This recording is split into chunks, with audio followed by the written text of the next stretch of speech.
बहुत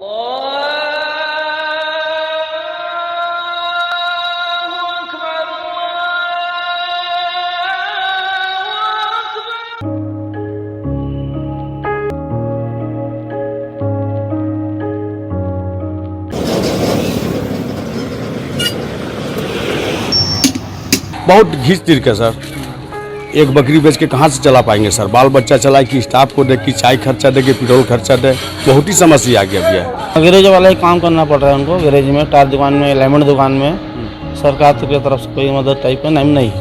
पढ़ो इकरा सच्चर कमेटी तो एक तरफ राज्य सरकारों के पास में अल्पसंख्यकों के लिए, खास करके मुस्लिम समाज के लिए कोई कार्यक्रम नहीं। नमस्कार, मैं हूं मनीष। आज जो हम वीडियो आपके लिए लेकर आए हैं उसे आप सभी लोगों को जरूर देखना चाहिए। देखना इसलिए भी जरूरी है क्योंकि हम किसी समस्या को समाप्त करने, उसके जड़ तक जाकर उसे दूर करने का हल नहीं ढूंढेंगे तो समस्या खत्म होने का नाम नहीं लेगी। ये समस्या है अल्पसंख्यक वर्ग यानी एक समुदाय विशेष यानी कि मुसलमानों के साथ जातीय भेदभाव और उससे पहले इस देश में, इस समाज में उनके अधिकार पूर्वक जिंदगी के जीने की। राष्ट्रीय, जातीय, धार्मिक या भाषाई अल्पसंख्यकों के हक से संबंधित संयुक्त राष्ट्र उद्घोषणा में कहा गया है कि ऐसे अल्पसंख्यकों के हकों को सुरक्षा प्रदान करना और बढ़ावा देना उन देशों की राजनीतिक व सामाजिक स्थिरता को सुनिश्चित करता है जिसमें वह रहते हैं। किसी भी देश की अल्पसंख्यकों की उम्मीदों पर खरा उतरना और उनके हकों को सुनिश्चित करना सभी व्यक्तियों की समानता और सम्मान को स्वीकृत करने के बराबर है और सहयोगात्मक विकास को बढ़ावा देता है। सभी विकसित देश और अधिकतम विकासशील देश अल्पसंख्यकों के हितों का ध्यान रखने पर पर्याप्त जोर देते हैं। इसलिए किसी भी देश में, देश की कार्यप्रणाली में अल्पसंख्यकों को यह विश्वास और श्रद्धा हो न कि उनके साथ कोई भेदभाव नहीं किया जाता, उस देश के न्यायप्रिय कहलाने की असली परीक्षा है। हमारे भारत ने इस तरह की अपनी परीक्षा लेने की पहली हिम्मत साल 2005 में दिखाई जब देश में तत्कालीन मनमोहन सिंह की सरकार थी। दिनांक 9 मार्च 2005 को दिल्ली हाई कोर्ट के सेवानिवृत्त जज न्यायमूर्ति राजेंद्र सच्चर की अध्यक्षता में तत्कालीन मनमोहन सिंह सरकार ने भारत में रह रहे मुस्लिम अल्पसंख्यकों की सामाजिक, आर्थिक और शैक्षणिक स्थिति का जायजा लेने के लिए एक उच्च स्तरीय समिति का गठन किया था जिसे हम सच्चर कमेटी के नाम से जानते हैं। दिनांक 17 नवंबर 2006 इस समिति ने अपना रिपोर्ट पेश किया और 30 नवंबर 2006 को यह रिपोर्ट पहली दफा संसद में पेश हुई। सच्चर समिति की रिपोर्ट आने पर देश ने पहली दफा यह जाना कि देश में रह रहे सबसे बड़ी अल्पसंख्यक आबादी यानी मुसलमानों की सामाजिक, आर्थिक और शैक्षणिक स्थिति अनुसूचित जाति तथा जनजाति यानी हमारे यहाँ रह रहे आदिवासियों से भी, जो हजारों वर्षों तक वर्ण व्यवस्था का दंश झेल रहे हैं, उनसे भी काफी नीचे है। देश में मुस्लिम आबादी 13.4% है, परंतु सच्चर कमेटी की रिपोर्ट के अनुसार देश के कुल एक्सपेंडिचर का यह मात्र 7 से 8% ही खपत करने की क्षमता रखते हैं। पढ़ाई बीच में छोड़ने या ड्रॉप आउट की दर सबसे अधिक मुसलमानों की है। शहरी आबादी केवल 7% तथा ग्रामीण आबादी केवल 5% ही उच्च शिक्षा में दाखिला लेते हैं। आर्थिक स्थिति खराब होने के कारण मुसलमानों के मर्द बच्चों के ड्रॉप आउट रेट सबसे अधिक हैं। सरकारी नौकरियों में कुल, चाहे वह ब्यूरोक्रेसी हो या अन्य, इनकी भागीदारी 4% से भी कम है। कुल 2.5% ही यह ब्यूरोक्रेसी में है। अब चाहे पुलिस की नौकरी ले लें, शिक्षक अथवा अन्य, सभी जगह पर इनकी कमोबेश यही स्थिति है। अब बात करें यदि बैंक लोन की, तो भारत में ज्यादातर बैंकों ने मुस्लिम आबादी इलाकों को रेड जोन में तब्दील कर रखा है। इसके पीछे की वजह चाहे जो भी हो, पर वर्तमान में सबसे कम लोन लेने की दर मुस्लिम आबादी की है। कुल मिलाकर सरकारी योजनाओं का लाभ लेने की कम संख्या मुस्लिम अल्पसंख्यकों की है। आपको यह बता दें कि सच्चर कमेटी ने जम्मू कश्मीर, दिल्ली, महाराष्ट्र, गुजरात, कर्नाटका, आंध्र प्रदेश, बिहार, मध्य प्रदेश, उत्तर प्रदेश तथा केरल जैसे राज्य यानी कि 13 राज्यों में सर्वे के लिए पहुंची थी। हम आपको यहां बता दें कि सच्चर कमेटी छत्तीसगढ़ और हमारे पड़ोसी प्रांत झारखंड में नहीं जा पाई थी।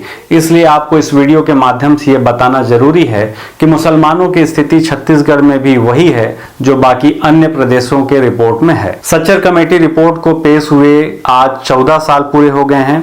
यूं तो इस पर बहुत राजनीति हुई, मुस्लिम तुष्टीकरण को लेकर विभिन्न पार्टियों पर आरोप भी लगे, परंतु आज हम सच्चर कमेटी की रिपोर्ट की चर्चा क्यों कर रहे हैं आपको ये बता दूं, उससे पहले आपको जानना जरूरी है कि हमारे छत्तीसगढ़ में मुस्लिमों की आबादी मात्र 2.2% है।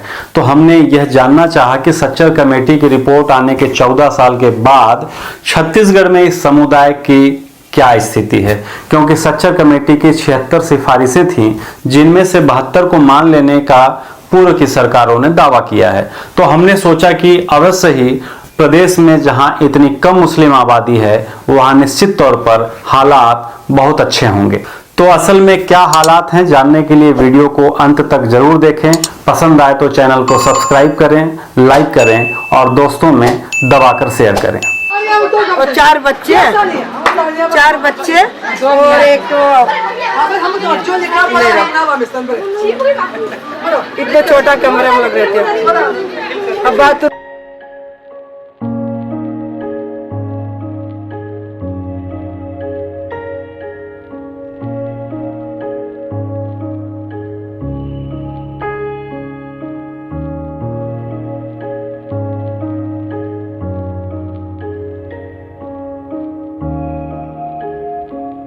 मुस्लिम कार्ड खेलकर सत्ता में आए पॉलिटिशियन उन लोगों को भूल जाते हैं जिनके कारण वो सत्ता में आते हैं और एक ओहदेदार पद पर बैठते हैं। हमारे साथ कुछ मुस्लिम युवा हैं जो लगातार इस कम्युनिटी के लिए प्रयास करते रहे कि कैसे उनका उत्थान हो, कैसे उनकी पढ़ाई आगे जो है जारी रहे।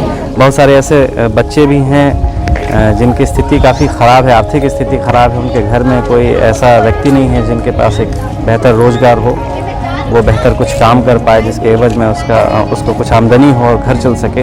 बीच में कई ऐसे बच्चे हैं जो स्कूल ड्रॉप कर जाते हैं, पढ़ाई उनकी छूट जाती है। कुछ युवा हैं हमारे साथ अंबिकापुर के, हम उनसे बात करेंगे। आप सबसे पहले अपना नाम बताइएगा। मिर्ज़ा इश्तियाक अहमद। काफ़ी ऐसे स्टूडेंट हैं जो स्कूल बीच में ही छोड़ जाते हैं, एजुकेशन उनका कंप्लीट नहीं हो पाता है, तो वजह क्या मानते हैं? ऐसी संख्या अगर आंकड़े में बात करें तो कितने होंगे? आपके शहर की बात अगर करें तो शहर की बात करेंगे मुस्लिम कम्युनिटी के लिए तो परसेंटेज में अगर आप देखेंगे तो जैसे प्राइमरी स्तर का जो होता है लगभग 10 से 20% बच्चे तो प्राइमरी स्तर पे ही स्कूल छोड़ देते हैं। इसके बाद जब वो मिडिल तक आते हैं तो आप मान के चलिए 70 से 75% तक बच्चे मिडिल स्कूल तक पढ़ाई छोड़ देते हैं, ड्रॉप आउट कर जाते हैं। उसके बाद के जो होते हैं आर्थिक स्थिति इसका सबसे मुख्य कारण है। उसके बाद फिर बाकी बच्चे पढ़ते हैं, लेकिन सबसे मेन जो वजह है जो बाकी भी पढ़ते हैं, कहीं ना कहीं उनके दिमाग में ये है कि हमसे पहले भी कुछ लोग पढ़े हैं, कहीं उनको जॉब नहीं मिला है, कोई ऐसी व्यवस्था नहीं है कि उनको जॉब मिलना है। एक मतलब एक धारणा बन चुकी है समाज में कि नहीं, इस समाज को तो खैर नौकरी मिलना ही नहीं है, तो नौकरी नहीं मिलना है तो पढ़ के करेंगे क्या और घर चलेगा कैसे। तो ये सारी चीज़ों को वो सोचते हैं और कई बार फिर बच्चे जो होते हैं ड्रॉप आउट कर जाते हैं, किसी गैरेज में किसी छोटी मोटी कामों में वो लग जाते हैं और घर का भरण पोषण करते हैं। ये सामने वाले को देखते हैं कि जब वो इतना आगे नहीं पढ़ पाए, पढ़ के कुछ नहीं कर पाए जॉब वगैरह, तो हम लोग को ग्रेजुएशन कंप्लीट करने के बाद कहाँ मिल पाएगा सर, ये सब सोचते हैं, तो हम लोग आगे नहीं बढ़ पाते हैं। नहीं, मेरे मोहल्ले में तो अभी तक गर्ल्स में कोई ऐसी नहीं है जो जॉब कर रही है। हम लोग की आर्थिक स्थिति ठीक नहीं रहती है, जिससे परिवार वाले बोलते हैं कि नहीं, ग्रेजुएशन के बाद ही स्टॉप कर दो, आगे हम लोग नहीं पढ़ा सकते, छोड़ना पड़ता है। इसलिए छोड़ना पड़ता है। मैं बीकॉम फाइनल की स्टूडेंट हूँ, पीजी कॉलेज से की हुई हूँ, और हम लोग 3 बहन और एक भाई हैं और मम्मी पापा हैं।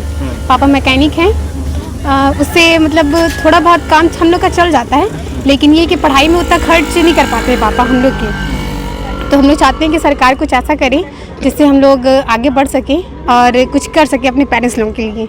सब घर ही में बैठे हैं और कुछ कर नहीं पा रहे हैं, क्योंकि सरकार भी कोई मदद नहीं कर रहे हैं और अल्पसंख्यक वाला भी फॉर्म हम लोग के लिए भराता है पर पैसा नहीं आ पाता है। तो गुजारा कैसे चलता है? क्या क्या काम करते हैं? सिलाई करते हैं हम लोग के घर में, सिर्फ एक अम्मी और बुआ सिर्फ करते हैं सिलाई, बस उससे चल जाता है। उससे चल जाता है कैसा भी। कोई पंचर, कोई सिलाई, कोई किराना दुकान हुआ, इस टाइप का काम करते हैं, अपना घर चलाते हैं सर। पार्षद लोग भी पहले बोलते हैं कि करेंगे, वोट मिलने के बाद वो लोग मतलब कुछ नहीं कर पाते हैं। फिलहाल जो स्थिति बन रही है, जितनी लड़कियां अभी बात कर रही हैं, सबका एजुकेशन काफ़ी बढ़िया है और पढ़ाई करने पर उनकी मनोस्थिति काफ़ी ख़राब हो गई। इस बात को लेकर वो बिल्कुल कॉन्फिडेंट नहीं कि उनको रोज़गार मिलेगा। तो ऐसे मामलों को लेकर आप लोगों ने कभी कोई प्रयास किया क्या, सरकार के सामने ये बात रखी?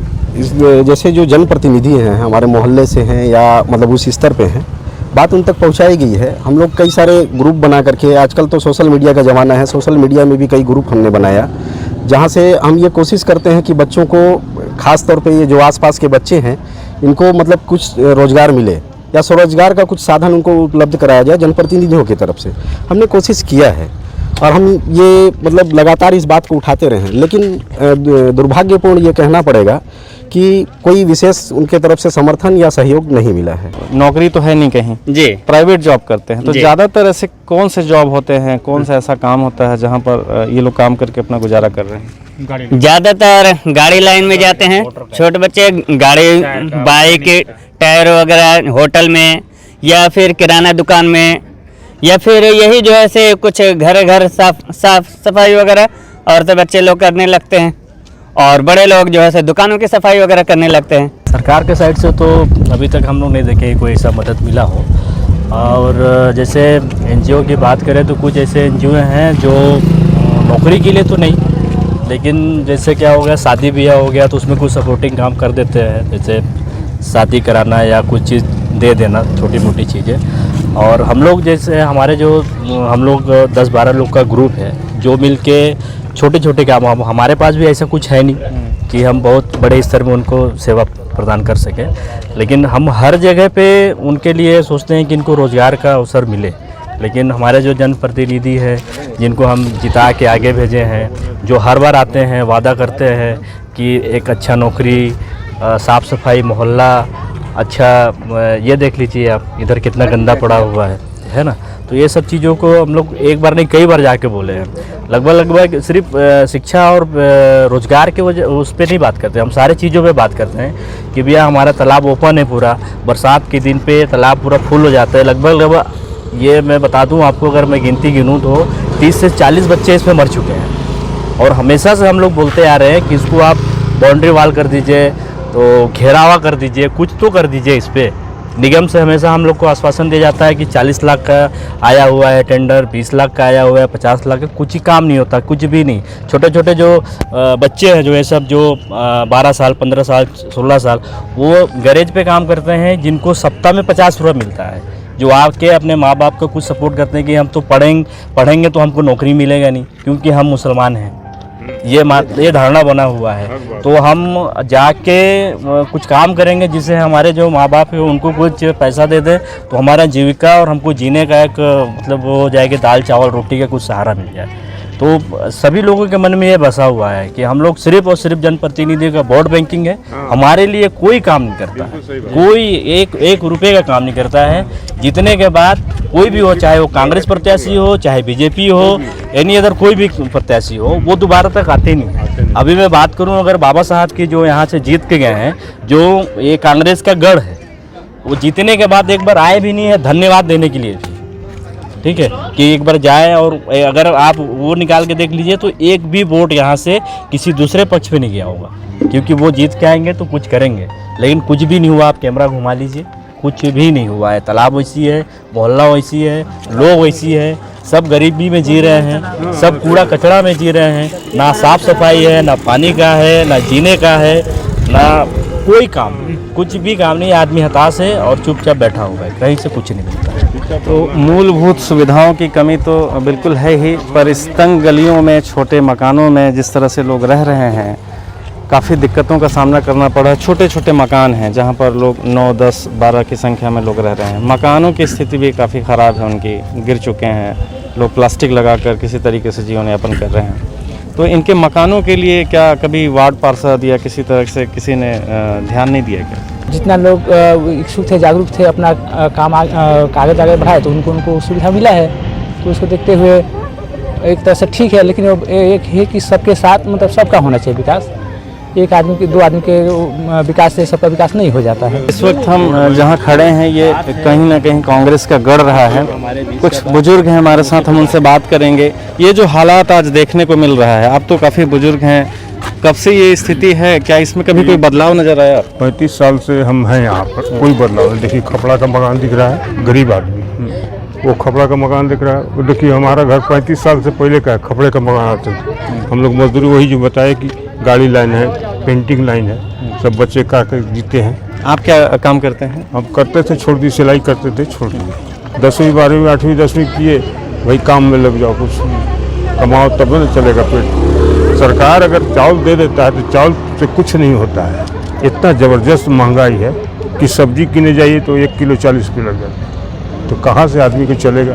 और कहीं किसी का न काम करो तो सुबह 9 बजे से 10 बजे रात तक गुलामी करते रहो, वही 200 रुपया रोज थमा देगा, हो जाएगा। यही है प्रॉब्लम। और इलेक्शन के टाइम आता है, दौड़ा दौड़ी हम लोग के पार्षद है, जो पार्षद है कोई मतलब, दौड़ते रहिए कोई मतलब नहीं। लेडीज़ पायलट जो पार्षद हो गए अपना घर, मतलब हमेशा से चले जाते रहे। हाँ, इलेक्शन का टाइम है तो भैया दिन भर शाम तक रात तक कोई भी पार्टी हो, ये नहीं कि खाली कांग्रेस नहीं, कोई भी पार्टी हो, बस हो गया किस्सा खत्म। आर्थिक स्थिति जो है, मतलब लोग क्या है कि एक तरीके से फ्रस्ट्रेट हो जाते हैं और धीरे धीरे ऐसे लोगों की गिरफ्त में आ रहे हैं। फिर वो क्या है कि असामाजिक कार्य करते हैं, किसी तरीके से वो पैसे जमा करते हैं और हर शाम और सवेरे का जो उनका एक खुराक होता है नशे का, और उनको आसानी से उपलब्ध भी कराया जा रहा है, आसानी से उपलब्ध कराया जा रहा है। और यहाँ पर युवा पीढ़ी इस इलाके में जो है, मैं जहाँ तक जानता हूँ, लगभग उसका 45 से 50% जो है, 45 से 50% युवा पीढ़ी जो यहाँ पर है वो नशे की गिरफ्त में है। वो नशा मेडिकल का नशा है, यहाँ तक कि गांजे का नशा है, इसके अलावा जो भी मतलब नशे हो सकते हैं, घटिया से घटिया तक का सारा उपलब्ध है, सुविधा पूर्वक उपलब्ध है यहाँ पे। सरकार से क्या अपेक्षा करते हैं? सरकार से अपेक्षा सीधा यही है कि इस कम्युनिटी के लिए स्पेशली, जो कि आप देख रहे हैं कि आर्थिक स्थिति की वजह से बच्चे पढ़ाई छोड़ रहे हैं, सबसे पहला चीज़ तो कुछ ऐसी योजनाएं चलाई जाएं जिनसे कि भाई इन बच्चों को निःशुल्क शिक्षा सरकार बोल रही है, लेकिन उस निःशुल्क में क्या होता है कि अगर रोजगार या स्वरोजगार का अवसर नहीं है घर परिवार को, तो फिर वो बच्चे को वहाँ पढ़ने नहीं भेजेंगे, क्योंकि उनको भी पैसे की ज़रूरत है घरों में। तो अब वो क्या चाहते हैं कि ठीक है, उनके घर में एक स्वरोजगार का कोई अवसर हो, पैसा मिलता रहे, जिससे क्या होगा कि आप बच्चों को फिर स्कूल तक भेज पाएंगे। अब इस मोहल्ले में ही एक स्कूल है जो माननीय स्वर्गीय अटल बिहारी वाजपेयी जी का एक सपना था कि मदरसा को आधुनिक शिक्षा दिया जाएगा। मदरसों को आधुनिक शिक्षा के तहत उन्होंने क्या किया, अनुदान देना प्रारंभ किया था और वो चलता रहा, अनवरत चलता रहा, अच्छा भी रहा, स्थिति भी सही रही, एजुकेशन भी अच्छा आ रहा था, बच्चे भी बहुत अच्छे वहाँ से पढ़ के निकले। फिर स्थिति क्या आई, माननीय नरेंद्र मोदी जी की सरकार आई और उन्होंने कहा कि मैं मदरसे में एक हाथ में कुरान और दूसरे में लैपटॉप देखना चाहता हूँ। एक उम्मीद जगी कि शायद अब उससे भी कुछ अच्छा होने वाला है, लेकिन अफसोस के साथ कहना पड़ेगा कि 5 से 6 साल हो चुके हैं, अनुदान नहीं आया और बिना अनुदान के शिक्षक पढ़ा रहे हैं। कई मदरसे ऐसा मैं जान रहा हूँ जो आधुनिक शिक्षा देते थे, वहाँ पर अब शिक्षकों की कमी है, क्योंकि फ्री में कोई नहीं पढ़ाएगा, कब तक पढ़ाएगा। तो अब ये जो एक स्तर था कि जैसे लोगों के दिमाग में था ठीक है चलो अपने आसपास में घर मोहल्ले में कोई एक स्कूल है, यहीं भेज देते हैं, पढ़ लेंगे, तो जो एक मदद वहाँ मिलती थी गवर्नमेंट से वो भी खत्म हो गई है। तो आपने देखा कि छत्तीसगढ़ के ज्यादातर मुस्लिम बस्तियों में हालात वही है जो कमेटी की रिपोर्ट में है। जब विभिन्न इलाकों में जाकर हमने यह जानना चाहा कि मुस्लिमों की सामाजिक, आर्थिक और शैक्षणिक स्थिति किस तरह की है, तो सच्चर कमेटी की रिपोर्ट के मुताबिक ही पाया कि 14 वर्ष पूर्ण होने पर स्टूडेंट के हालात जस के तस हैं। मुस्लिम बच्चों में ड्रॉप आउट की दर आज भी बहुत ज्यादा है, योजनाएं बहुत ही कम मिल पाई हैं या तो ज्यादातर बच्चे जो हैं वो लाभ से वंचित हैं। जब हमने छत्तीसगढ़ के मुसलमानों के बीच जाकर ये जानने का प्रयास किया कि बड़ा समुदाय, एक बड़ा तबका किस तरह के रोजगार पर निर्भर है, तो आपको जानकर ताज्जुब होगा कि सच्चर कमेटी की रिपोर्ट के मुताबिक ही यहाँ भी कमोबेश स्थिति वैसी ही है। हालात बहुत ज्यादा नहीं सुधरे हैं। एक बहुत बड़ी आबादी शिक्षा से दूर है। मुस्लिम मर्द बच्चे कम उम्र में ही स्कूल छोड़ देते हैं और गैरेज, सिलाई दुकानों और बिरयानी जैसे छोटे छोटे काउंटर खोलकर अपने छोटे व्यवसाय में लग जाते हैं। इधर जिन मुस्लिम बच्चियों ने अपनी पढ़ाई पूरी कर ली है तो उन्हें नौकरी की तलाश है। जहां तक मुसलमानों की आर्थिक स्थिति की बात है तो सच्चर कमेटी की रिपोर्ट के मुताबिक मुसलमानों की एक बड़ी आबादी स्वरोजगार से संचालित है, यानी कि 3% से कम लोग ही सरकार पर रोजगार के लिए निर्भर हैं। इसे हम एक तरह से सरकार की नाकामी के तौर पर देखते हैं, परंतु जो नेता नफरत भरे भाषण देते हैं और देश में मुसलमानों को एक समस्या के रूप में पेश करते हैं, उन्हें हम इस रिपोर्ट के माध्यम से बता दें कि देश के मुसलमान देश की जीडीपी में स्वयं के पैर में खड़े होकर सहयोग प्रदान कर रहे हैं, ना कि सरकारी नौकरियों और सरकारी योजनाओं पर निर्भर हैं। यानी अपनी ग्राउंड रिपोर्टिंग के बाद हमें यह बात कहने में कोई गुरेज नहीं है कि मुस्लिम आबादी का एक बड़ा हिस्सा सरकार पर भूत की तरह नहीं लटकी हुई है, बजाय इसके कि वह स्वयं संघर्ष करके अपनी रोजी रोटी चला रही है। बावजूद नेता केवल इनसे वोट लेने और बदले में लुभावने भाषण देने तक में सीमित हैं। मोहम्मद इम्तियाज मंसूरी। ये मूल व्यवसाय आपका क्या है? गैरेज का काम का, रिपेयरिंग का। कब से काम कर रहे हैं? ये करीब 15-20 साल से कर रहा हूँ। आपके साथ में अंडर में कितने ऐसे कर्मचारी हैं? कर्मचारी वही 8 के आसपास हैं, 8-9 के आसपास। ज़्यादातर वही कोई गैरेज मैकेनिक हो गया या कोई जैसे इधर होटल वगैरह में, स्टेशन में, उन लोग क्या है ज़्यादा निवास वगैरह नहीं बन पाता है, नौकरी का संभव सोचते हैं कि नहीं होना नहीं है इधर, मतलब 10वीं-12वीं पढ़े उसके बाद अपना कुछ व्यवसाय में लग जाता है, प्राइवेट जॉब।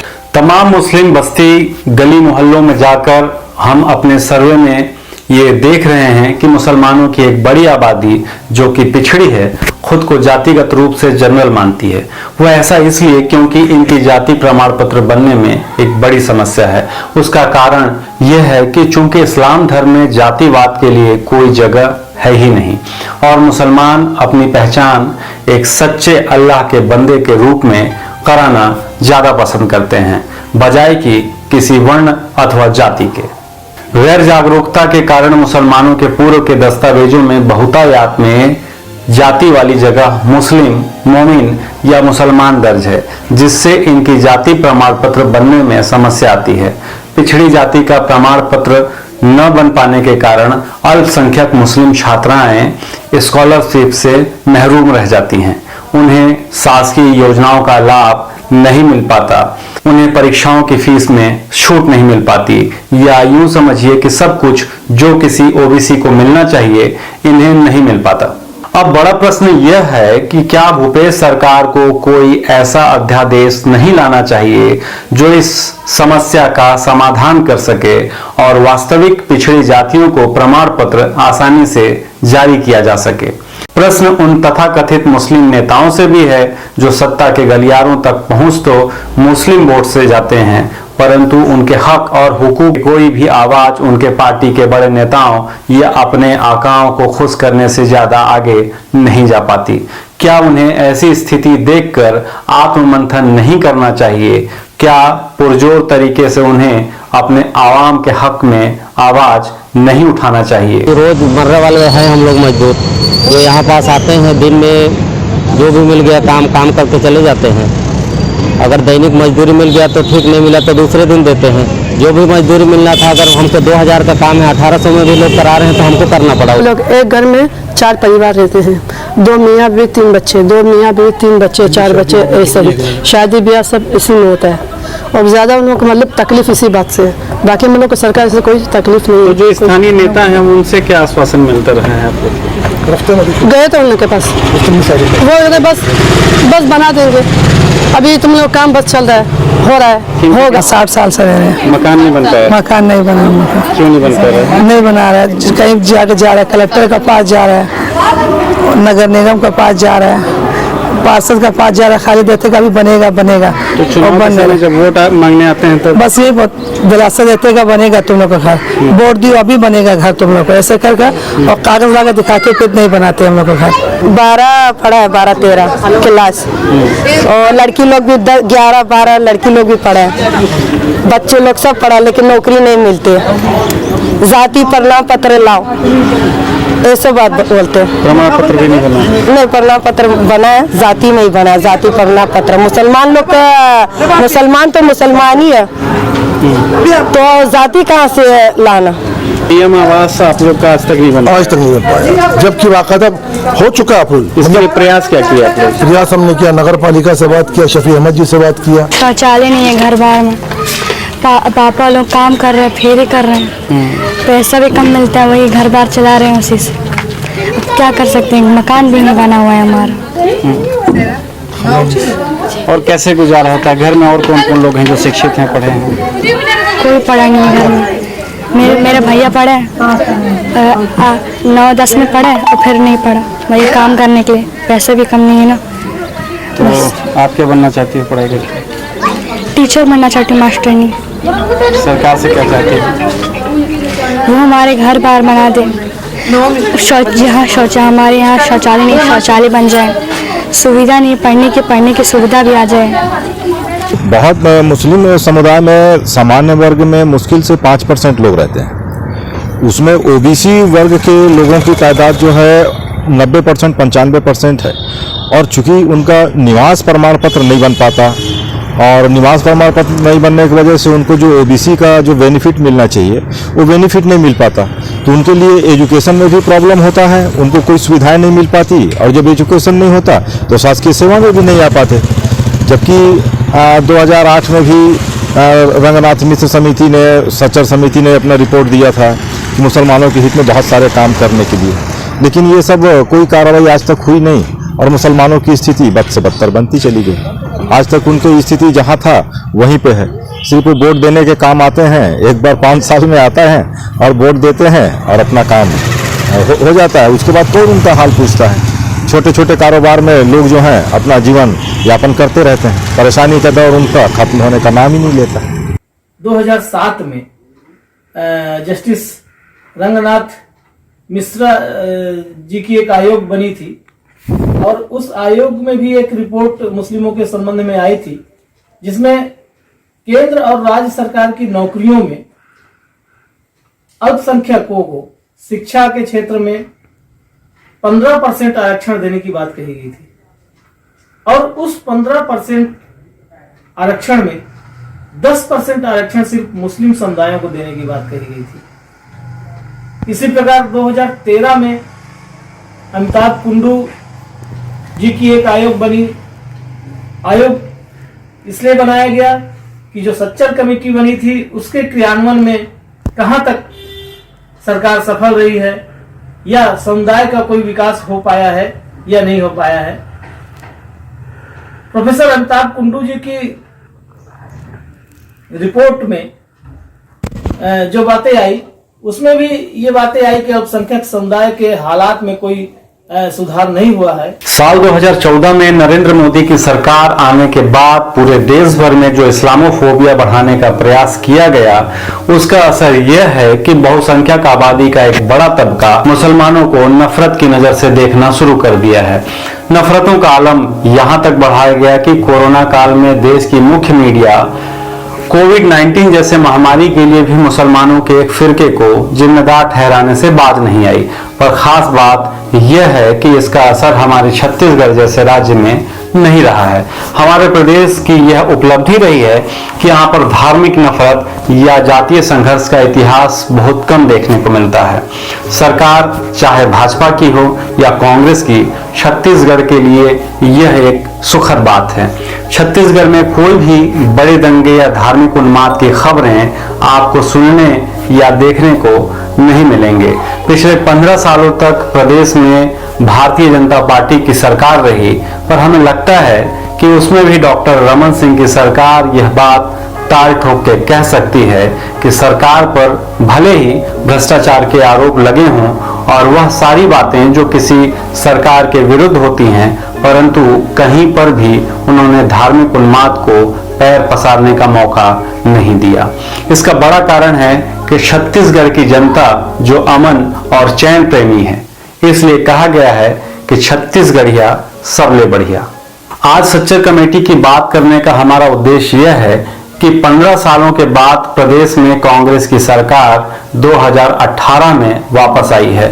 सरकार को लगभग 2 वर्ष पूरे होने हैं, परंतु कांग्रेस के ही मनमोहन सिंह सरकार में गठित सच्चर कमेटी की सिफारिशों पर प्रदेश के कांग्रेस सरकार ने कोई तवज्जो नहीं दिया। छत्तीसगढ़ के वर्तमान मुख्यमंत्री भूपेश बघेल जी को चाहिए कि अपनी पार्टी की इच्छानुसार सच्चर समिति की सिफारिशों को जल्द से जल्द लागू करने की पहल करें, और यह काम उनके लिए बहुत आसान भी है, क्योंकि यहाँ पर मुसलमानों की आबादी बहुत कम है, और अच्छी बात यह है कि उसका एक तबका भले ही कम मात्रा में ही सही पढ़ा लिखा और संपन्न भी है।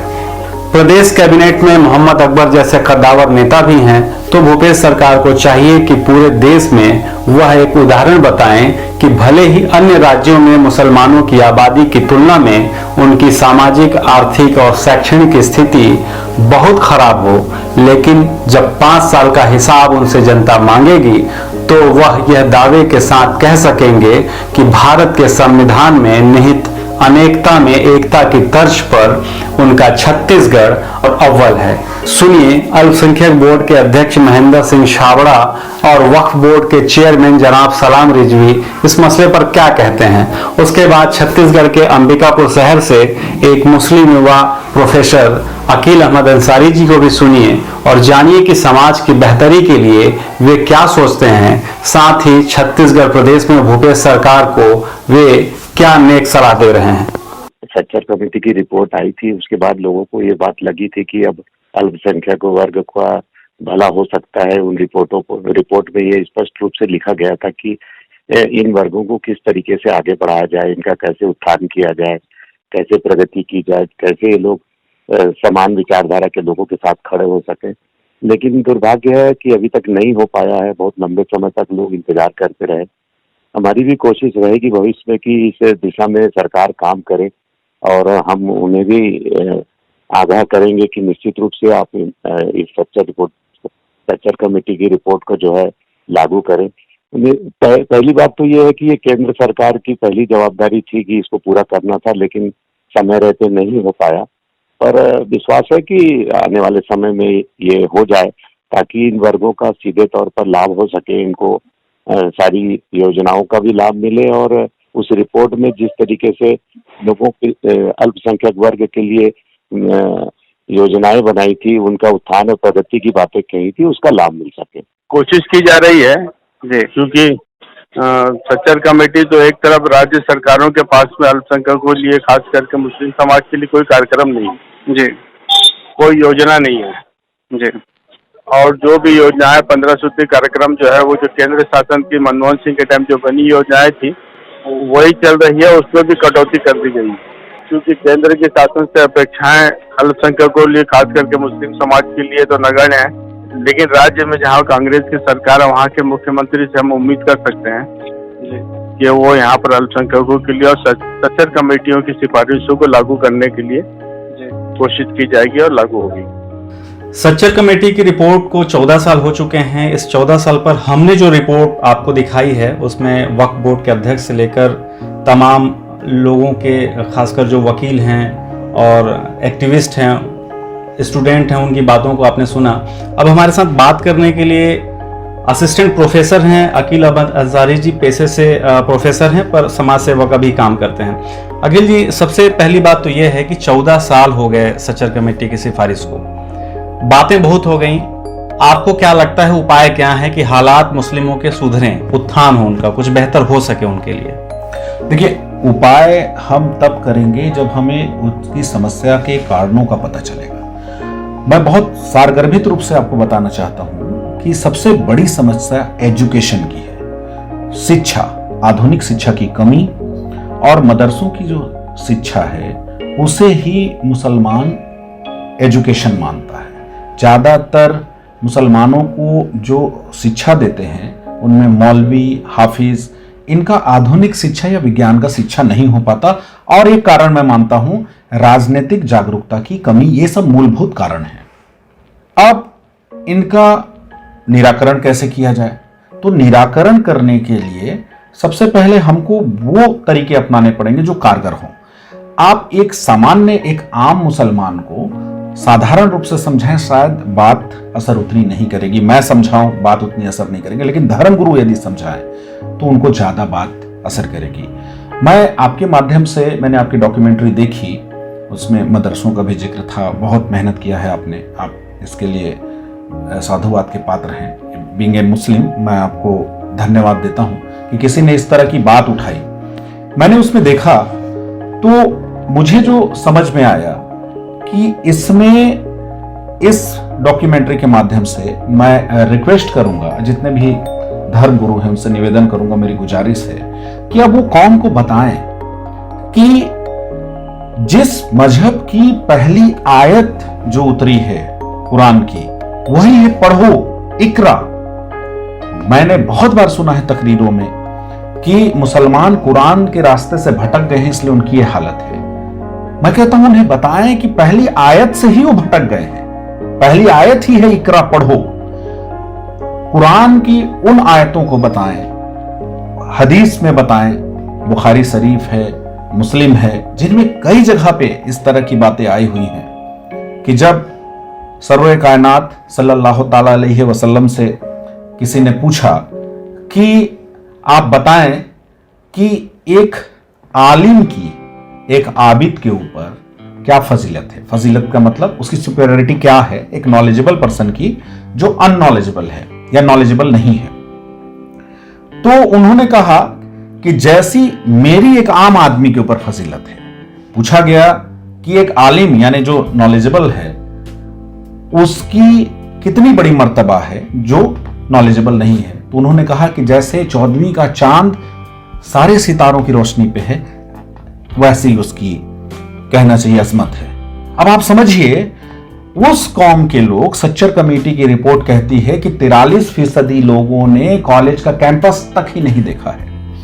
इनकी ब्यूरोक्रेसी में सिर्फ 2.5% लोग हैं।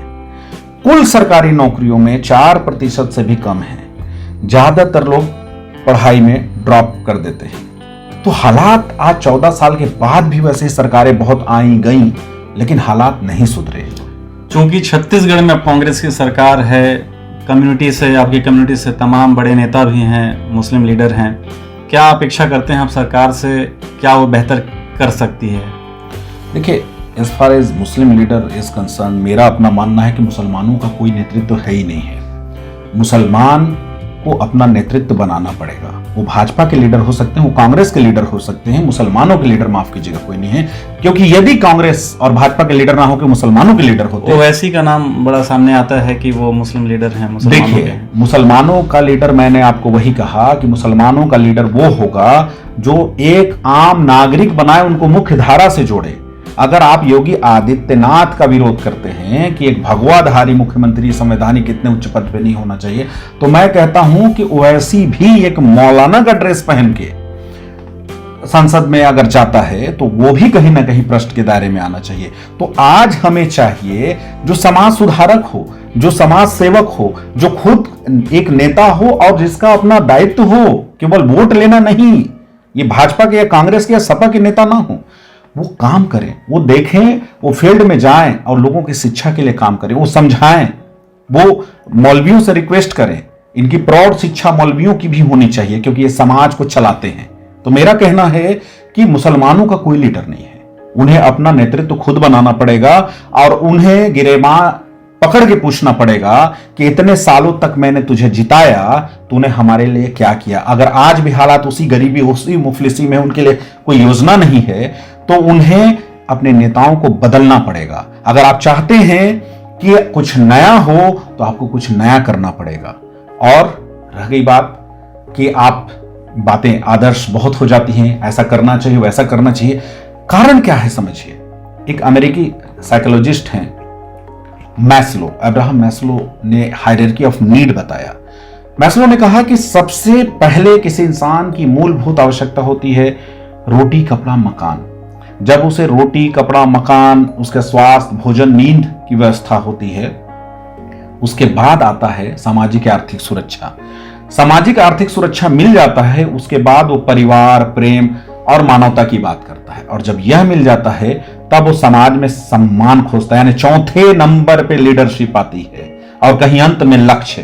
तो आप सोचेंगे मुसलमानों की एक बड़े तबके से कि वो लक्ष्य को समझें, वो एकजुट हों, एक समाज सेवा का काम करें, बिल्कुल भी संभव नहीं है। मैं आह्वान करना चाहता हूं, मेरा आह्वान है कि जो पढ़े लिखे मुस्लिम हैं वो आगे आए और अपना नेतृत्व खुद तैयार करें।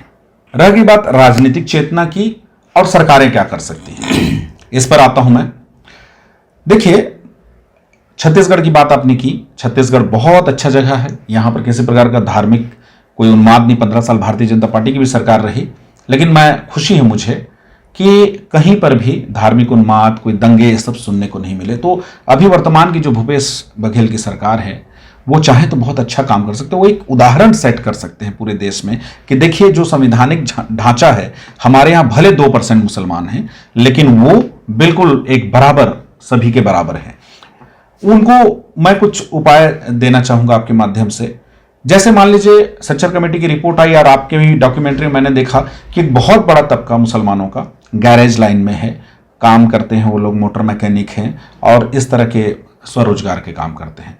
तो मैं कहता हूं कि जो अगर मोटर मैकेनिक हैं तो उनके लिए भी जो 5वीं स्तर के पढ़े हैं, 8वीं स्तर के पढ़े हैं, 10वीं स्तर के पढ़े हैं, सरकार को चाहिए पब्लिक प्राइवेट पार्टनरशिप के तहत, मतलब उनको एक सर्टिफिकेट मिल जाए, लीगल हो जाए, वो ट्रेनिंग दिया जाए उनके फील्ड में आके। जहां मुस्लिम अक्सरियत है उस जगह पर मैं कहता हूं किया मोटर्स है, एमजी हेक्टर है, ये सब जो कंपनी आ रही हैं, ये जो हुंडई है, मारुति है, महिंद्रा है, टाटा, ये कैंप लगाएं और उनको दक्ष करें उसमें। और उसके बाद उन्हें क्या है, ट्रेनिंग दें। ट्रेनिंग देने के बाद सर्टिफिकेट दें, 3 महीने का दें, 6 महीने का दें।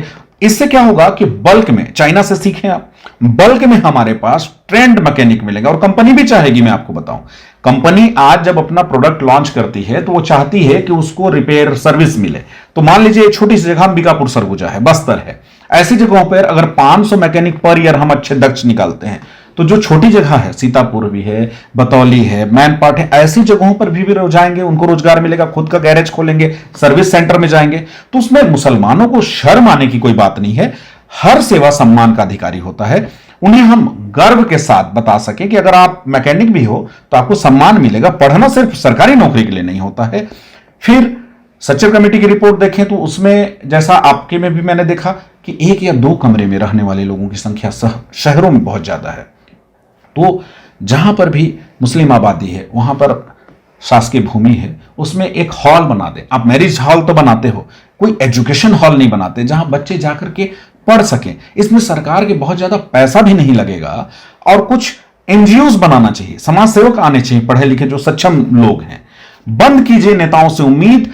और जब आप पढ़ेंगे, शिक्षित होंगे, तो आप जागरूक होंगे, तब आप समझेंगे कि वोट की दलाली करने वाला नेता आपका कभी भला नहीं करेगा। इसलिए एक कुछ नया करें, तब जाकर कुछ नया होगा और निश्चित तौर पे हालात सुधरेंगे।